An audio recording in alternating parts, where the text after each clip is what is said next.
Depuis la nuit des temps, nos vies de famille sont rythmées par ces disputes pour un mot déplacé, un honneur indu, de l'argent mal réparti.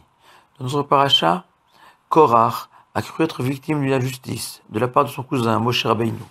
Il n'hésita pas alors à le défier publiquement. La terre trembla, puis s'ouvrit et engloutit Korach.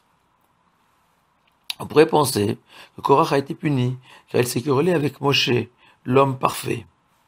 Mais qu'en est-il de nos disputes de tous les jours, où nous avons été réellement victimes d'un outrage? Maxime Despères répond d'une manière remarquable. Il n'existe que deux types de querelles.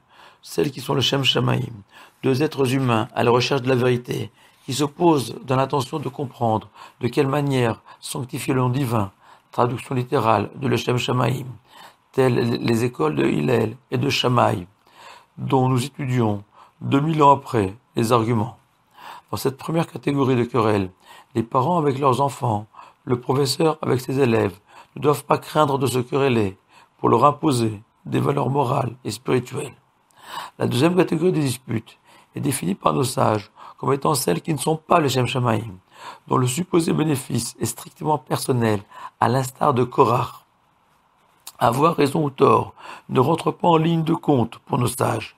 Ce n'est pas un critère. Si la dispute n'est pas motivée par la volonté de servir Dieu, elle n'a pas de raison d'être.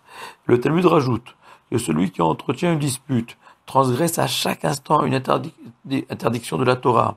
Il ne faut pas être semblable à Korach, faute aussi grave que profaner un jour de fête. Et ce, même si on a raison, à l'image de Moshe agressé injustement par Korach et se rendant personnellement chez ses ennemis, bafouant tous les protocoles pour rechercher la paix. Comment ne pas citer, dans ce contexte, le magnifique enseignement du Talmud? Ceux qui entendent une insulte et qui n'y répondent pas, c'est à eux que le verset du livre des juges s'applique.